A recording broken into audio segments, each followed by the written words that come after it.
Okay, on this problem right here, example 3, it says during a certain week the mean price for a bottle of Pepsi was $1.16 with a standard deviation of 0.2.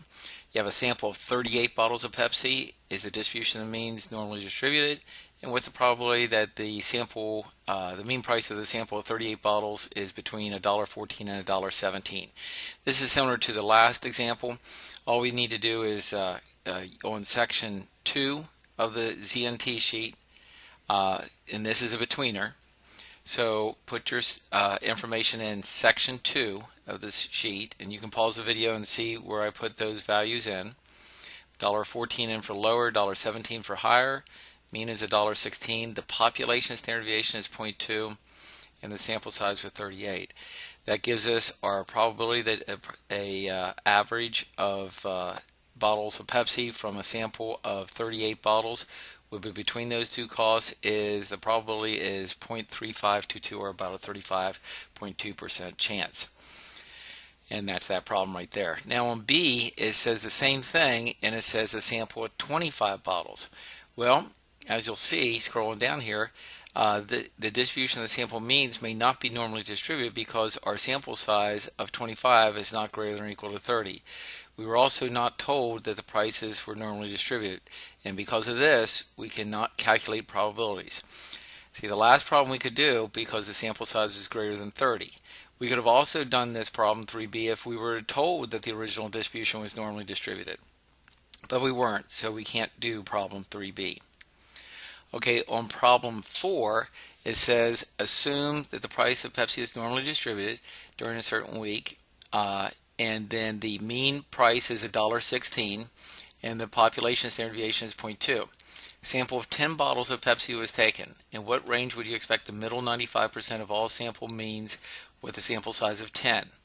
So this is a inverse Z problem, and we do this in the third section of the sheet, and you can see that right here. Let me scroll down a little bit. So that's right here. Put in your mean, your population standard deviation right here. Here is your sample size that's given, and then we only fill out this spot right here for the probability between, because it says the middle 95%. So at that point you get the z-scores, which we don't need, but what it does want is the actual values. So in other words, we're 95% sure that the mean of these 10 bottles of Pepsi should fall between this is approximately $1.04 to $1.28, and that's how you would do that problem right there.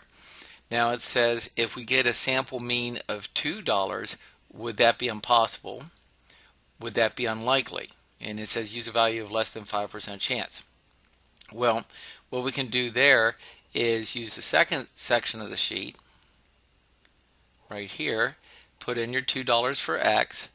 Here's your mean and standard deviation, population standard deviation. Put in your sample size.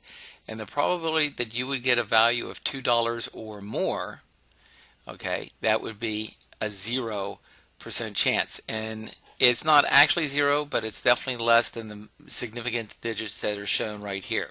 Since this is so small, it is very unlikely that your mean price of 10 bottles of Pepsi could be $2 when the average was only $1.16, so extremely unlikely. So it's less than a 5% chance, so it's very unlikely. And you could get the actual probability if you wanted to in this area. Well, we did that, and it's a very small probability, and in fact it's less than 0.00005. Okay, I think we have one more problem, and this one, example 5, says the sample below is of 22 2-liter bottles of Pepsi. Is the data normally distributed? If so, what's the probability that falls between $1.14 and $1.17?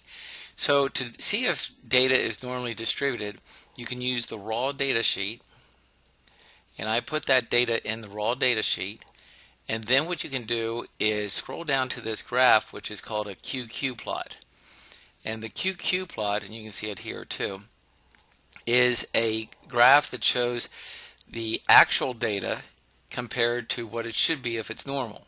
So for example, this point right here is the actual value was $1.12, but if it was normal, it'd be $1.12.69. So in other words, the actual is $1.12, and the predicted, if it was normal, was $1.1269. So it's awfully close. In fact, all these points are awfully close to the line. And if the points are close to the line, then that's a good indication that the data is normally distributed. There's also a test here to see if the data is normally distributed, and it says that the data may be normally distributed. So when you have a QQ plot like this and nothing to reject that it could be normally distributed, then we will go ahead and say that the data is normally distributed.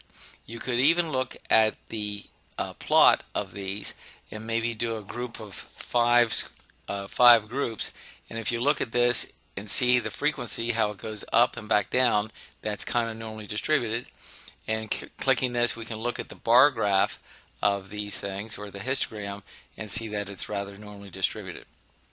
Once you know it's normally distributed, then all we have to do is take our data over to the ZNT sheet. Like back here in the raw data area, we see that the mean is $1.18 with the sample standard deviation right here, and we would have to put this stuff into the ZNT sheet right in this actual area right here.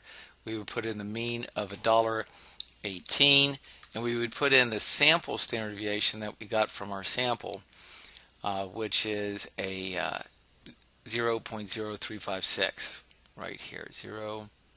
Not there, but down here, 0.0356. And now what this will use is something that we'll get to on the next video in the next section, which is t-scores. When you don't know your population standard deviation, then you have to use your sample standard deviation, and that brings up a t-score. And at that point, you can get your probabilities and so on like that. So I'll stop it right there on this one.